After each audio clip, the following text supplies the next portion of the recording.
반갑습니까? 슈퍼입니다. 오늘은 방금 공개된 4080 슈퍼, 그 중에서도 최상급 1티어 제품 ROG 스트릭스 간단하게 살펴보는 시간 가져보겠습니다. 그런데 이것만 보면 재미가 없잖아요. 조금 이따가 동생격인 TUF랑은 어떤 차이점이 있는지 슬쩍 한번 비교를 해볼게요. 참고로 4080 슈퍼가 없어서 동일한 내용의 4090 TUF로 가져왔다는 점 참고 바랍니다. 일단 박스부터 보면 전면에 ROG 스트릭스 외형이 박혀있고 내가 4080 슈퍼를 제대로 샀는지 확인해주는 로고가 붙어있죠. 이거에 관해서 일부는 TI가 나와야 하는 거 아니냐 라고 생각하실 수도 있는데, 엔비디아는 이 슈퍼 네이밍을 일종의 연식 변경 개념으로 생각하는 것 같습니다. 뒤에는 4080 슈퍼 스트릭스의 장점들, 디자인, 쿨링, 전원부, 소프트웨어.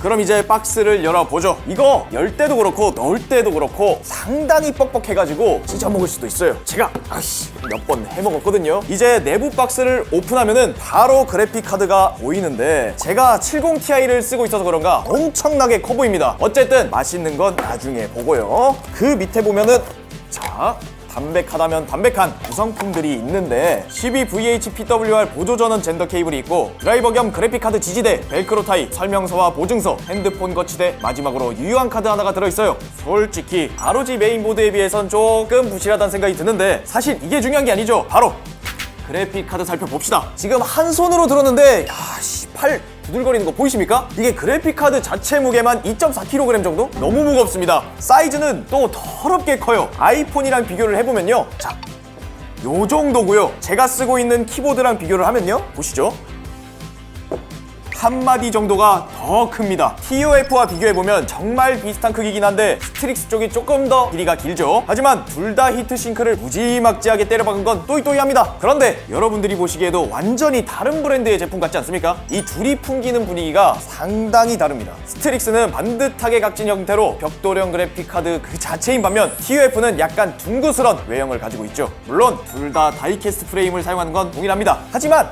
스트릭스는 검은색 배경에 블루 레드 포인트를 줘서 약간 힙하게 케이스럽게 표현을 했다면, TUF는 그레이 톤으로 통일시켜서 약간 회사원 정장 같은 느낌? RGB 역시 결이 살짝 다른데요. 스트릭스는 전체적으로 큼직큼직하게 LED 기믹을 추가해서 화려함을 강화시켜주지만, TUF는 로고 부분에 살짝 포인트를 주어서 차분한 분위기를 그대로 이어가고 있습니다. 하지만 수직 장착해서 사용하면 두 제품의 RGB LED 차이는 줄어들면서 제품 본연의 디자인이 부각되기 시작합니다. 사실 디자인적 부분은 솔직히 호불호라 누가 더 좋다 평가하긴 어렵겠죠. 물론 화려한 RGB를 선호하면 ROG 스트릭스가 적합할 수는 있겠으나, RGB가 적거나 거의 없는 PC에도 추천은 할 수 있거든요. 반대로 그래픽카드가 PC의 전체 분위기에 녹아들 수 있게 RGB 효과가 적은 TUF를 선택할 수도 있겠죠. 그렇기 때문에 사용 중인 PC가 현재 어떤 분위기를 가지고 있고 본인은 어떤 방향성을 고려하는지 구매 전에 생각해 두는 걸 추천드립니다. 이제 디자인을 살펴봤으니 성능을 알아봐야겠죠. ASUS ROG 스트릭스 지포스 RTX 4080 슈퍼의 대략적인 스펙은 이렇습니다. AD103 400 칩셋을 사용해 기존 4080보다 더 많은 1240개의 쿠다 코어를 가지고 있고요. 메모리는 동일하게 GDDR6지만 속도가 23GBps로 4090보다 더 빠르다고 하죠. 그리고 전원부는 21페이지 구성으로 역시 스트릭스답다 라는 생각이 절로 듭니다. 그럼 이 엄청난 칩셋과 부담스러울 정도로 이 대단한 히트싱크, 성능도 기대에 부응할지 한번 확인해 보시죠. 첫 번째로 3D마크 타임스파입니다. 28817점으로 RTX 4080 슈퍼 파운더스 에디션보다 더 높은 모습. 고사양 게임의 대명사인 사이버펑크 2077에선 QHD 120.3프레임, 4K 55.5프레임이 측정되었습니다. 확실히 4K의 벽이 높긴 한데 DLSS가 출동하면 어떨까요? 바로 86프레임 찍어버리는 모습. 하위 1%마저도 60을 뛰어넘네요. 이어서 부스트 클럭은 평균 2734.4MHz, 상당하죠? 온도 역시 평균 60도 미만을 잘 지켜줍니다. 그리고 소비 전력은 평균 306.9W가 확인이 되었고, 소음 측정 시 P모드에선 최대 31.2dB, Q모드에선 최대 27.9dB로 정말 조용함의 끝을 보여줍니다.